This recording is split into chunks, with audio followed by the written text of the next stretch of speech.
যাদবপুর কাণ্ডে জেরে অশান্তির আঁচ এবার মালদার গৌড়বঙ্গ বিশ্ববিদ্যালয়ে। এদিন যাদবপুর কাণ্ডের প্রতিবাদে গৌড়বঙ্গ বিশ্ববিদ্যালয়ের প্রতিবাদ কর্মসূচি অনুষ্ঠিত হলো বাম ছাত্র সংগঠন এসএফআই এর তরফে। সে সময় প্রতিবাদ কর্মসূচি ভণ্ডুল করতে বাম ছাত্র সংগঠন সদস্যদের উপর হামলা চালানোর অভিযোগ উঠল তৃণমূল ছাত্র পরিষদের বিরুদ্ধে। এদিন এই ঘটনায় কেন্দ্র করে সাময়িক উত্তেজনা তৈরি হয় বিশ্ববিদ্যালয় চত্বরে। কোনো রকম প্ররোচনা ছাড়াই তাদের উপর আক্রমণ চালানো হয় বলে দাবি করেছে এসএফআই।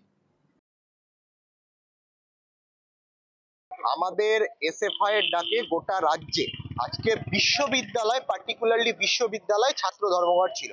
আজকে উচ্চ মাধ্যমিক পরীক্ষা। আমরা সকালবেলা এসএফআই স্কুলের গেটে ছিলাম ছাত্রছাত্রীদেরকে সংবর্ধনা দেওয়ার জন্য, শুভেচ্ছা দেওয়ার জন্য। আর তারপরে আমরা বিশ্ববিদ্যালয় ধর্মঘটের সমর্থনে এখানে পিকেটিং করবার জন্য যখন এসেছি, তখন তৃণমূল ছাত্র পরিষদের নামাঙ্কিত কিছু গুন্ডা তারা আমাদের এসএফআই এর কমরেডদের ওপর আক্রমণ করলো এবং আমাদের ওপর হামলা করেছে, আমাদের ফ্ল্যাগ ছিঁড়ে দিয়েছে, আমাদের ফ্ল্যাগ ফেলে দিয়েছে এবং আমাদের কুশপুতুল নিয়ে চলে গেছে ভিতরে। ভিতরে নিয়ে গিয়ে কুশপুতুল নিয়ে গিয়ে ওরা আটকে রেখেছে, আমাদের কর্মসূচিকে ব্যাহত করছে, ওরা আটকাচ্ছে। এবং আমরা এর বিরুদ্ধে প্রতিবাদে নামবো। আমাদের কমরেডদেরকে আমরা ফোন করেছি, অনেকে ভয়ে সরে গেছে, রানিং ছাত্র বলে, রানিং ছাত্রী বলে তারা সরে গেছে তাদের ভবিষ্যতের কথা ভেবে, কিন্তু তারা আসছে আরো। আমরা এখানে এখন কর্মসূচি করব। অন্যদিকে সমস্ত অভিযোগ অস্বীকার করেছে গৌড়বঙ্গ বিশ্ববিদ্যালয়ের শিক্ষাবন্ধু সেলের নেতা শুভায়ু দাস।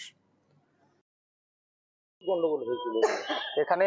ওই মানে এসএফআই এর কিছু হারমাত বাহিনী, মানে এর আগে আমরা তো দেখেছি যাদবপুর বিশ্ববিদ্যালয়ে এসএফআই এর হারমাত বাহিনী জঙ্গি সংগঠন যারা করে, যারা কি করে শিক্ষামন্ত্রীর গাড়ির উপর মানে কি করে অত্যাচার করেছে।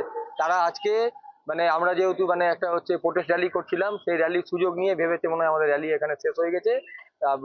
মানে তারা একটা আমাদের মাননীয় শিক্ষামন্ত্রীর একটা কুশপুতুল নিয়ে এখানে মানে হচ্ছে এসছিল। কুশপুতুল একটা হচ্ছে মানে হচ্ছে ও জ্বালানোর চেষ্টা করছিল।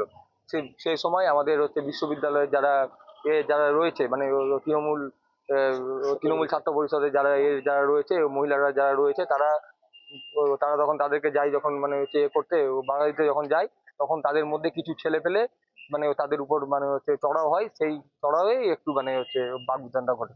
আপনি কি দীর্ঘদিন থেকে পেটের বিভিন্ন সমস্যায় ভুগছেন, গ্যাসের সমস্যায় ভুগছেন? তাহলে আপনার জন্য সুখবর। এখন থেকে প্রতি মাসের নির্দিষ্ট দিনে দিশারি হেলথ কেয়ার রায়গঞ্জ শাখায় নিয়মিত বসছেন হায়দ্রাবাদ থেকে আগত বিশিষ্ট গ্যাস্ট্রোএন্টারোলজিস্ট ডক্টর রবি কিরণ পেরুমাল্লা। ডাক্তার রবি কিরণ পেরুমাল্লাকে দেখাতে আজই যোগাযোগ করুন দিশারি হেলথ কেয়ার উকিলপাড়া রায়গঞ্জ শাখায়। যোগাযোগ করুন 7477785509, 7477785512 এই নম্বরে।